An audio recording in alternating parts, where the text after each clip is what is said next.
സുഹൃത്തുക്കളെ, കേരളത്തിൽ ഇപ്പോൾ ചൂടപ്പം പോലെ വിറ്റഴിയുന്ന ഒരു പുസ്തകമുണ്ട്. ആ പുസ്തകത്തിന്റെ പേരാണ് കമ്പിളികണ്ടത്തെ കൽഭരണികൾ. ആ പുസ്തകം രചിച്ച ബാബു അബ്രഹാമുമായിട്ടുള്ള ഒരു ഇന്റർവ്യൂ ആണ് ഇന്നത്തെ വീഡിയോ. തിരുവല്ലയിലുള്ള CSS ബുക്കിന്റെ ഷോപ്പിൽ അദ്ദേഹം സന്ദർശിച്ചപ്പോൾ അവിടെ ഞങ്ങൾ എല്ലാവരും ഒത്തുകൂടി. ഷോപ്പിൽ ക്രമീകരിച്ച സംവിധാനമായിരുന്നതുകൊണ്ട് സ്ഥലത്തിന്റെ പരിമിതികളും ഉണ്ടായിരുന്നതുകൊണ്ട് വളരെ ഞെരുങ്ങിയിരുന്ന് എടുത്ത ഒരു വീഡിയോ ആണ്. അതുകൊണ്ട് തന്നെ പലപ്പോഴും ഫോക്കസിന് പുറത്തൊക്കെ ഫേസ് പോയിട്ടുണ്ട്. എങ്കിലും ഈ വീഡിയോയിൽ പറയുന്ന കാര്യങ്ങൾ പ്രയോജനപ്രദമാകുന്ന കാര്യങ്ങളായതിനാൽ നിങ്ങൾ ഇത് കാണണമെന്ന് റിക്വസ്റ്റ് ചെയ്യുന്നു. ഏവർക്കും വിൽസൺ വേൾഡ് വൈഡിലേക്ക് സ്വാഗതം. ഈ ചാനല് ഏവരും സബ്സ്ക്രൈബ് ചെയ്യണമെന്ന് അഭ്യർത്ഥിക്കുന്നു. ഇന്റർവ്യൂ എടുത്തത് മർത്തോമ സഭയിലെ അരുൺ തോമസ് അച്ഛനായിരുന്നു.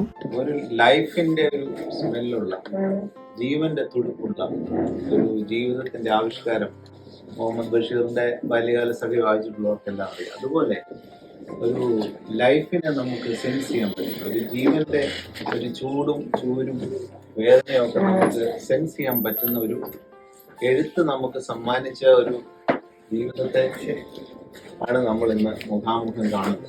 അതുകൊണ്ടൊരു നമുക്ക് എല്ലാവർക്കും ഒരുപാട് കാര്യങ്ങൾ അദ്ദേഹത്തോട് ചോദിക്കാനുണ്ട്. അതുകൊണ്ടൊരു എന്റെ ഒരു വലിയ സംഭാഷണത്തിന് അപ്പുറത്ത് നിങ്ങൾക്കൊക്കെ അദ്ദേഹത്തോട് സംസാരിക്കാൻ കഴിയുമ്പോഴാണ് അങ്ങോട്ട് സംഭാഷിക്കൂ. എന്നാലല്ലേ ഒരു പുകഴ്ത്തലൊക്കെ കൊടുക്കുക, പരസ്പരം ചൊറിഞ്ഞു കൊടുക്കാം. നമ്മുടെ ഈ ഒരു കൂട്ടായ്മ ഒരു അനുഗ്രഹമായിട്ട് മാറുള്ളൂ.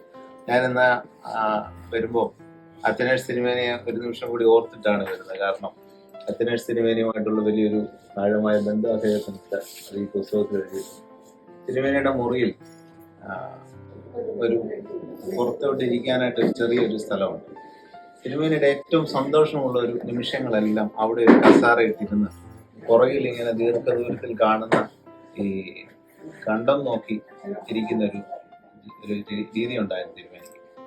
തിരുമേനിയുടെ ഈ ആഴമുള്ള ജീവിതത്തിന്റെ ഒക്കെ ഒരു വലിയ അടിസ്ഥാനം ഇതുപോലെ ഒരുപാട് പേരുമായിട്ടുള്ള ബന്ധത്തിലും സ്നേഹത്തിലും അദ്ദേഹം വളർന്നു വന്നിട്ടുണ്ട്. എനിക്ക് ഇപ്പോഴും അത്ഭുതമാണ്. ഇവിടെ കണ്ടെത്തുന്നൊരു 12 ചെറുപ്പക്കാരനുമായിട്ട് തിരുമേനിക്ക് ഒരു ആഴമായ ബന്ധം, സ്നേഹം, ഒരു കൂട്ടായ്മ, സംഭാഷണങ്ങളൊക്കെ ഉണ്ടായി. അപ്പോൾ അങ്ങനെയുള്ള ഒരു വ്യക്തി ജീവിതത്തെയാണ് നമുക്ക് കിട്ടിയിരിക്കുന്നത്. കമ്പിളികണ്ടം എന്ന പുസ്തകത്തിലേക്ക് തന്നെ നമുക്ക് വരാം. ഒരുപാട് പറഞ്ഞ് നിങ്ങൾ ശരിയല്ല. ഈ പുസ്തകത്തിൽ എനിക്ക് പെട്ടെന്ന് സന്തോഷം തോന്നിയ, അല്ലെങ്കിൽ അദ്ദേഹത്തോട് പങ്കുവെക്കണമെന്ന് തോന്നിയ ഒരു 3-4 എലമെന്റ്സ് അതിലൂടെ നമുക്കൊരു സംഭാഷണത്തിലേക്ക് വരാമെന്നാണ് ഞാൻ വിചാരിക്കുന്നത്. ആദ്യമായിട്ട് അമ്മയെക്കുറിച്ച് തന്നെയാണ് സംസാരിക്കണമെന്ന് വിചാരിക്കുന്നത്. ഒരു സാഗരത്തിന് പല കളറുകൾ വരുന്ന പോലെ മേരി എന്ന ഈ അമ്മ ഒരുപാട് വർണ്ണങ്ങളിൽ ഇങ്ങനെ ഈ പുസ്തകത്തിൽ മിന്നി മാഞ്ഞു പോകുന്നു. ഒരിക്കലും നമുക്ക് ഇന്നതാണ് മേരിയമ്മ എന്ന് പറയാൻ കഴിയാത്തതുപോലെ ആ വ്യക്തിത്വത്തിന്റെ പല പല തലങ്ങൾ നമുക്ക് കാണാൻ സാധിക്കും. അപ്പൊ ഒരു അധ്വാനിക്കുന്ന, പോരടിക്കുന്ന ഒരു അമ്മയുണ്ട്. അല്പമെങ്കിലും സങ്കടപ്പെട്ട് കണ്ണുനീര് പൊഴിച്ചിരിക്കുന്ന ഒരു അമ്മയുണ്ട്. 12 വർഷം കഴിഞ്ഞ് അപ്പം വരുമ്പോൾ വളരെ ഔദാര്യപൂർവ്വം ധൈര്യത്തോടും കൂടെ അപ്പനെ വീണ്ടും വീട്ടിലേക്ക് പ്രവേശിപ്പിക്കുന്ന ഒരു അമ്മയുണ്ട്. ഡൽഹിയിലേക്ക് യാത്ര പോകുമ്പോൾ ക്യാൻസർ വാർഡിൽ കിടന്ന് ഡൽഹിയിൽ ഇഷ്ടംപോലെ മലയാളികളുണ്ട്, ഇവിടെ ധാരാളമുണ്ട്. മലയാളികളെ കാണാൻ വേണ്ടി ഡൽഹിയിലേക്ക് പോകണ്ട തമാശ പറയുന്നൊരു അമ്മയുണ്ട്. എൻ്റെ ഒരു ചോദ്യം, ഈ മേരിയമ്മയിലെ ഇപ്പോഴും ഓർക്കാൻ ഇഷ്ടപ്പെടുന്ന ഒരു ഭാവം ഏതാണ് അമ്മയെക്കുറിച്ച് ചിന്തിക്കുമ്പോൾ? അമ്മയെക്കുറിച്ച് ചിന്തിക്കുമ്പോ എല്ലാം ഓർക്കാൻ ഇഷ്ടമുള്ളത്, അടി തരുന്നതും പൊത്തിപ്പിടിക്കുന്നതും മടിയിൽ തലവെച്ച് കിടക്കുന്നതും ആരുടെ എന്നെ കണ്ടോണ്ടിരിക്കുകയാടാ എന്ന് ചോദിക്കുന്നതും എല്ലാം ഓർത്തിരിക്കാൻ ഇഷ്ടമാണ്. പിന്നെ ഏറ്റവും കൂടുതൽ ഒന്ന് എല്ലാം തുല്യമായിരിക്കുമ്പോൾ അതിൽ അല്പം വ്യതിരിക്തമായിട്ട് നിൽക്കുന്നതെന്ന് പറയുന്നത്, നമ്മൾ വീണുപോയി എന്ന് പറയുമ്പോൾ നമ്മൾ തന്നെ പറയുകയും ചുറ്റുമുള്ളവരെ അടിവരയിട്ടത് പോയത് തന്നെ നമ്മൾ ചിന്തിക്കുന്നത് കൂടുതൽ ചുറ്റുമുള്ളവർ. അപ്പൊ പറയും ഇതൊന്നും സാരമില്ല, ഇതൊക്കെ ഒരു കണ്ണുള്ള ചരിക്കും കാണിക്കുന്നത്. അതിന്റെ അർത്ഥം നമുക്ക് കൃത്യമായി അറിയേണ്ടത്. കാരണം 40 ദിവസം ഒളിച്ചോടിപ്പോയിട്ട് തിരിച്ചു വരുന്ന മകനെ കെട്ടിപ്പിടിച്ച് ഉണരുന്നതിന് മുമ്പ് കരണത്തൊരടി തന്നു. നിനക്ക് എന്നോട് എങ്ങനെ ഇത് ചെയ്യാൻ തോന്നി എന്നാക്ക്. അല്ലാതെ വെറുതെ അലമുറയിട്ട് ബഹളം ഉണ്ടാക്കി പിന്നെ കുറെ അടിച്ച് കുറ്റപ്പെടുത്തലുകൾ നടത്തി നീ എന്നാലും പോയതല്ല. ആ ഒരൊറ്റ സെന്റൻസിൽ അതെല്ലാം തീർന്നു. പിന്നീട് കുറ്റപ്പെടുത്തലുണ്ടായി. പിന്നെ ചുറ്റുമുള്ളവർ ഓരോന്നിനും കുറ്റപ്പെടുത്തുമ്പോഴും ഈ കുറ്റപ്പെടുത്തലുകളാണ് യഥാർത്ഥത്തിൽ മനസ്സിൽ ആളുകൾക്ക് ഇരുളുകളുണ്ട്.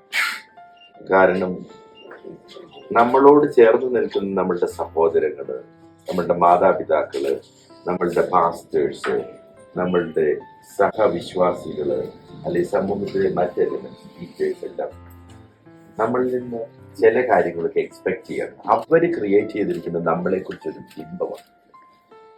അതിനോട് കേറ്റർ ചെയ്യാനായിട്ട്, റിയാക്ട് ചെയ്യാനായിട്ടാണ് നമ്മൾ പലപ്പോഴും പരിശ്രമിക്കുന്നത്. അപ്പൊ മേരി പലപ്പോഴും അവരൊക്കെ എന്തും പറഞ്ഞോട്ടെ എന്നുള്ളതിനേക്കാൾ മുമ്പിൽ തിരിഞ്ഞിട്ട് നീ മൈൻഡ് ചെയ്യണ്ട എന്ന രീതിയിൽ കണ്ണുടച്ച് കാണിച്ചിട്ട് പോകുന്നത്, അത് ആണ് എനിക്ക് എപ്പോഴും ഓർത്തിരിക്കാൻ. ഇപ്പൊ എന്നെ ആരെങ്കിലും കുറ്റപ്പെടുത്തി ഇന്ന് നമുക്ക് എപ്പോഴും വീഴ്ചകൾ പറ്റാം. നമുക്ക് എപ്പോഴും ഇരുണ്ട തുറകളിലൂടെ, ഇരുണ്ട കോറിഡോറിലൂടെ ഒക്കെ കടന്നു പോകേണ്ടി വരും. കാരണം ലൈഫ് എന്ന് പറയുന്നത് it is not an eternal past. അപ്പോൾ ആ ഇരുണ്ട മനോമുഖങ്ങളിലൂടെ നമ്മൾ പോകുമ്പോൾ നമുക്ക് ജസ്റ്റ് ഒന്ന് ഓർത്താൽ മതി, മേരി തിരിഞ്ഞിട്ട് കണ്ണടിച്ചാണ് ഗോ. അതാണ് മേരി. വളരെ വാചാലമായ, മൗനമായ ഒരു നോട്ടം, ഒരു കണ്ണിറക്കൽ. അത് നീ തീരുമാനിക്കുക, അതൊന്നും മൈൻഡ് ചെയ്യണം. പലർക്കും നമ്മൾ കൊടുക്കേണ്ടതും അതാണ്. ആരെങ്കിലും എന്തെങ്കിലുമൊക്കെ എക്സ്പെക്ട് ചെയ്തോട്ട് പറഞ്ഞോട്ടെ, നീ ഓക്കെ ആയാൽ. കാരണം ഈ യേശുക്രിസ്തുവെ, യേശുവിന് ഒരൊറ്റ കൽപ്പനയുള്ളൂ അല്ലേ? നിന്നെ പോലെ തന്നെ നിന്റെ അയൽക്കാരനെ സ്നേഹിക്കാം. എന്നാൽ പറയാൻ മേലെന്നോ, നീ കണ്ണങ്കര ശാന്തയെ പോലെ എല്ലാവരെയും സ്നേഹിക്കും. നീ അയൽവക്കത്തെ തോമാച്ചനെ പോലെ എല്ലാവരെയും സ്നേഹിക്കും.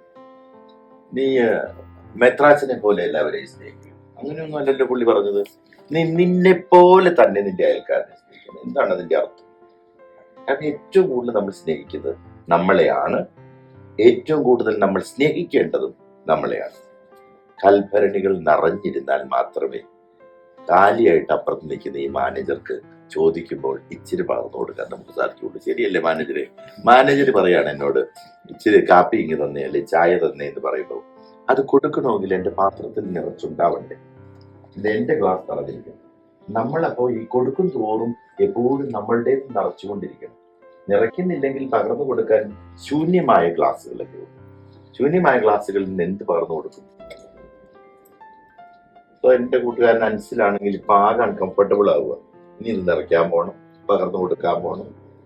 യഥാർത്ഥത്തിൽ യേശു പറഞ്ഞത് നിന്നെ പോലെ നിന്റെ അയൽക്കാരനെ സ്നേഹിക്കുക. അങ്ങനെ ഒരു കൽപ്പന മാത്രമേ നമുക്ക് ലഭിച്ചിട്ടുള്ളൂ. ബാക്കിയെല്ലാം ഡീറ്റെയിൽ ആണ്. ആ ലഭിച്ചിരിക്കുന്ന കൽപ്പന നമ്മളെ നമ്മൾ സ്നേഹിക്കണമെന്നും അത്രയേറെ തീവ്രതയിൽ സ്നേഹിക്കാൻ പാടാണ്. അപ്പൊ അതൊരു നമുക്ക് തരുന്ന ഒരു എക്സോട്ടേഷൻ എന്ന് പറയുന്നത് നിന്നെ പോലെ നിന്റെ അയൽക്കാരനെ സ്നേഹിക്കുക. അതാണ് ലൈഫ്.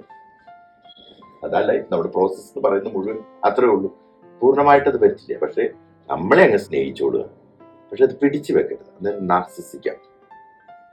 അതല്ലെങ്കിൽ ഈ ചെറയൊക്കെ കെട്ടിയൊക്കെ വെച്ചെന്ന് വെച്ചു. ഈ മലമൂല പ്രദേശത്തെ ഒരു ബിംബം പറഞ്ഞാൽ ഈ മലകളും കുന്നുകളും ഒക്കെ നിറഞ്ഞിരിക്കുന്ന ഒരു ചെറിയൊരു തോടുണ്ടെങ്കിൽ കൃഷികൾ നനയ്ക്കാനായിട്ട് നമ്മൾ ചിറ കെട്ടി വെക്കും.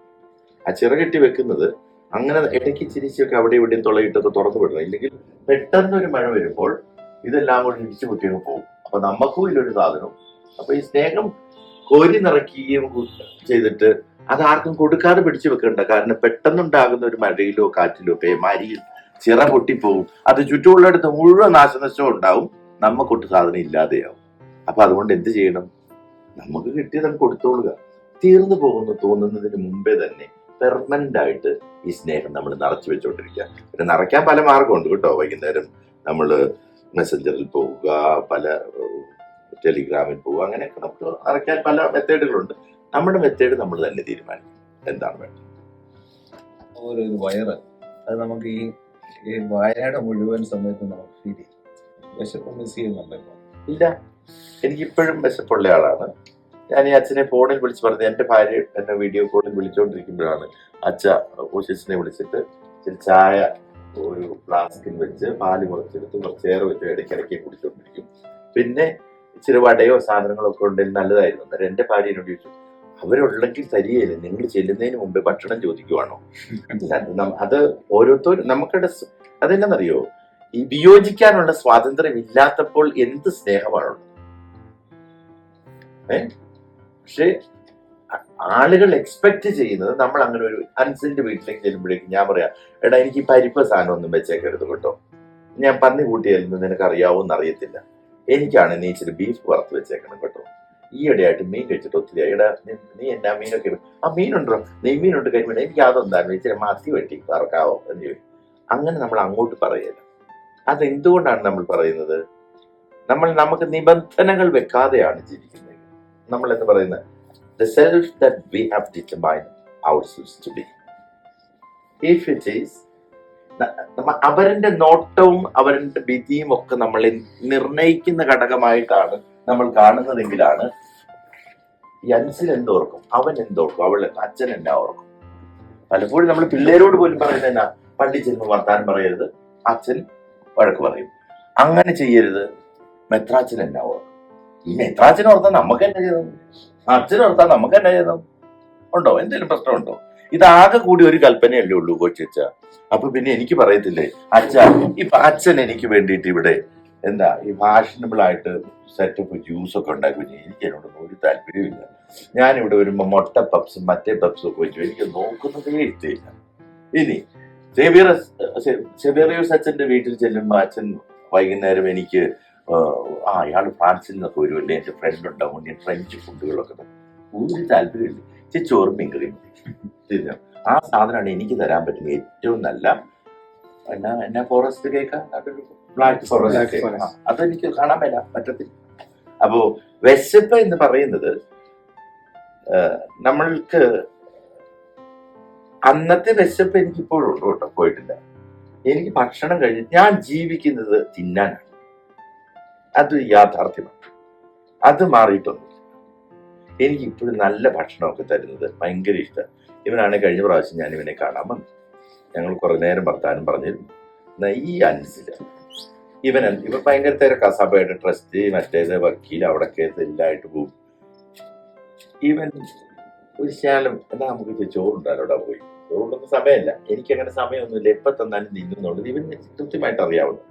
ഭക്ഷണം കഴിക്കാൻ പറഞ്ഞു, നമുക്കൊന്ന് പോയി കഴിക്കാം എന്ന് പറഞ്ഞിട്ട് എന്നെ സംബന്ധിച്ച് പ്രധാനപ്പെട്ടത് വിശപ്പ് തുടരുന്ന അവസ്ഥയാണ്, അത് തീരുന്നില്ല. ഈ വിശപ്പ് ഒരു പ്രധാന ഘടകമല്ലാതെ ആകുമ്പോൾ മറ്റേ ആൾക്ക് വിശക്കുന്നുണ്ടെന്ന് ഉള്ളത് എനിക്ക് ചിലപ്പോൾ മനസ്സിലാകാതെ തിരിഞ്ഞോ. ഇനി ഈ നെയ്മീന്, കരിമീന്, പൊന്മീൻ ഇങ്ങനത്തെ സാധനങ്ങളൊന്നും എനിക്ക് ഇഷ്ടമില്ലാത്തത് എനിക്ക് പിശുക്കായതുകൊണ്ടല്ല. ആർഷിക പിള്ളേർക്കൊക്കെ എന്നത് വേണമെങ്കിൽ കഴിക്കാം. എന്റെ ഭാര്യ ആർഷികന് പട്ടിയൊന്നും കിടന്നിട്ടില്ല, അമ്മയ്ക്ക് കഞ്ഞി വെക്കാൻ സമയമില്ലെങ്കിൽ ഞാൻ ഷാൻ ഹോട്ടലിൽ പോയി കഴിച്ചോളൂ എന്ന് പറഞ്ഞിട്ട് പോകുന്ന, അത് വളരെ കംഫർട്ടബിൾ, സ്നേഹിക്കുന്നവരാണ്, അതും കുഴപ്പമില്ല. പക്ഷെ എനിക്ക് ഈ ഇല്ലാതിരുന്നത് കൊണ്ട്, ഈ അന്ന് ഇല്ലാത്ത സാധനം, ഞാൻ മധുരം ഇടണ്ടെന്ന് പറഞ്ഞാൽ എനിക്ക് ഷുഗർ ഉള്ളത് കൊണ്ടല്ല, ഈ ഷുഗർ ഇട്ട് ചായ കുടിക്കുമ്പോഴേക്കും എൻ്റെ ടേസ്റ്റിങ് വരുന്നില്ല, കാരണം ചെറുപ്പത്തിൽ പഞ്ചസാര ഇല്ലായിരുന്നല്ലോ. അപ്പൊ ഇങ്ങനെയൊക്കെ കഴിക്കുമ്പോൾ, അല്ലെങ്കിൽ കമ്പിളി കണ്ടത്തെ കൽഭരണി എഴുതുമ്പോൾ അത് അവാർഡ് മേടിക്കാനല്ല, അല്ലെങ്കിൽ ഞാൻ ഇങ്ങനത്തെ ചെറിയ സാധനങ്ങൾ മാത്രമേ കഴിക്കൂ എന്ന് പറഞ്ഞ് സ്വയം പുകഴ്ത്താനുമല്ല. മെയിൻ ആയിട്ടുള്ള കാരണം എന്ന് പറയുന്നത് ഒരൊറ്റ കാരണം. ഇന്ന് ഞാൻ കമ്പിളി കണ്ടത്തിൽ ചെന്ന് കഴിയുമ്പോൾ ഒരു ചേച്ചി ചോദിക്കാറ്, ഞാൻ ഈ സാഹിബിന്റെ നാട്ടിൽ പോയി എനിക്കൊരു ദുശീലമുണ്ട്, ഞാൻ സിഗരറ്റ് വലിക്കും. അപ്പൊ അത് നിർത്തണമെന്നൊക്കെ ആഗ്രഹിച്ചാലും എനിക്കൊരു മുള്ളു തന്നിട്ടുണ്ട്, അതുകൊണ്ട് ഞാൻ പോകുന്നൊക്കെ പൗലോസ് ലീഗാനെയൊക്കെ ഉച്ചരിച്ച് ഞാൻ അത്യാവശ്യം ഉഡായിപ്പിൽ മാറി നിൽക്കും. പക്ഷെ സ്കാൻ ചെയ്തൊക്കെ നോക്കുമ്പോൾ എല്ലാം സേഫാന്നാണ് പറയുന്നത്. അത് മറ്റുള്ളവരുടെ പ്രാർത്ഥന കൊണ്ടാണെന്ന് തോന്നുന്നു. എനിവേ ഞാൻ അവിടെ ചെന്നിട്ട് ഒരു ലൈറ്റർ മേടിക്കും. അപ്പൊ ആ ചേച്ചി ചോദിക്കുവാണ്, ചേച്ചിക്ക് ഒരു 65 വയസ്സ് 70 വയസ്സൊക്കെ എവിടെയോ കണ്ടുപരിചയമുള്ളൂ. മോന്റെ പേര് ഞാൻ ബാബു എബ്രഹാം, ആ പണ്ട് ഇവിടെ താമസിച്ചുകൊണ്ടിരുന്ന വീട്ടു പേര് നന്ദികുന്നേരല്ല, ഞാനിപ്പോൾ പാരീസിലാണേ, എന്ത് ചെയ്യുന്നു? അവിടെ യൂണിവേഴ്സിറ്റി പഠിപ്പിക്കുക. ഒന്ന് ശരി, എനിക്ക് ഓർമ്മയില്ല, പക്ഷെ എവിടെയോ കണ്ടുപരിചയമുണ്ട്. അപ്പൊ അതുകൊണ്ട് കാര്യമില്ല. എന്താ പറയാൻ പറ്റുന്നത്, ചേച്ചി എന്നെ എപ്പോ തിരിച്ചറിയും? ഞാൻ നമ്മുടെ അപ്പുറത്തെ താഴത്തെ തോടില്ലേ, തോട്ടി മണലൊക്കെ വാരിക്കൊണ്ടിരുന്ന അമ്മേച്ചേച്ചിയുടെ മകനാ, എടാ മാനേ ബാബു. അതിന് ഈ എഴുതിയതൊന്നും ഈ ലോകത്തോട് മുഴുവൻ ദാരിദ്ര്യമുണ്ടായിരുന്നു, കുടിയേറിയവർക്ക് വേദനയുണ്ടായിരുന്നു, ബുദ്ധിമുട്ടുണ്ടായിരുന്നു എന്നൊന്നും പറയാനോ കടന്നുപോയ കാലത്തിൽ നമുക്ക് വേണ്ടി ത്യാഗം സഹിച്ചവർ കുറെ പേരുണ്ടായിരുന്നോ എന്നുള്ളതൊന്നും ആയിരുന്നില്ല ലക്ഷ്യം. അത് അതിന്റെ ഒരു കോൺസിക്വൻസ് ആണ്, പരിണിത ഫലമാണ്. നേരെ മറിച്ച് ഇത് ഞാൻ എഴുതിയത് 50-ാം വയസ്സിൽ ഞാൻ എന്നോട് തന്നെ പറയുവാണ്, നീ പ്രൊഫസർ ആയിരിക്കാം, നിനക്ക് കുറെ വീടുകൾ ഉണ്ടായിരിക്കാം, നിന്റെ ബാങ്ക് അക്കൗണ്ടുകൾക്ക് ബലൂൺ പോലെ വീർപ്പിച്ച ഒരു സാധനം ഉണ്ടായിരിക്കാം, പക്ഷെ ഇതൊക്കെ ഉണ്ടായിരിക്കുമ്പോഴും നീ പാറത്തോട്ടിൽ മണ്ണിൽ വന്ന മേരിയുടെ മകൻ ബാബുവാണ് എന്ന് എന്നോട് പറഞ്ഞു. അപ്പോൾ ഒരാൾ ഇന്നലെ ചോദിച്ചു, നമ്മൾ മരിച്ചു കഴിയുമ്പോൾ സാഹിത്യത്തിലൂടെ ഇനിയും ജീവിക്കുവാനാണോ? അല്ല, ജീവിച്ചിരിക്കുമ്പോൾ ഞാൻ ജീവിച്ചിരുന്നു എന്നും അതിങ്ങനെയാണ് ജീവിച്ചത് എന്നും എന്നോട് തന്നെ പറയാനാണ് ഞാൻ എഴുതുന്നത്. ഇതിന്റെ 2ാം ഭാഗം ഉടനെ ഉണ്ടായിരിക്കും. ഏവരും കാണണമെന്ന് അഭ്യർത്ഥിക്കുന്നു. ഈ ചാനല് ഏവരും സബ്സ്ക്രൈബ് ചെയ്യണമെന്ന് അഭ്യർത്ഥിക്കുന്നു.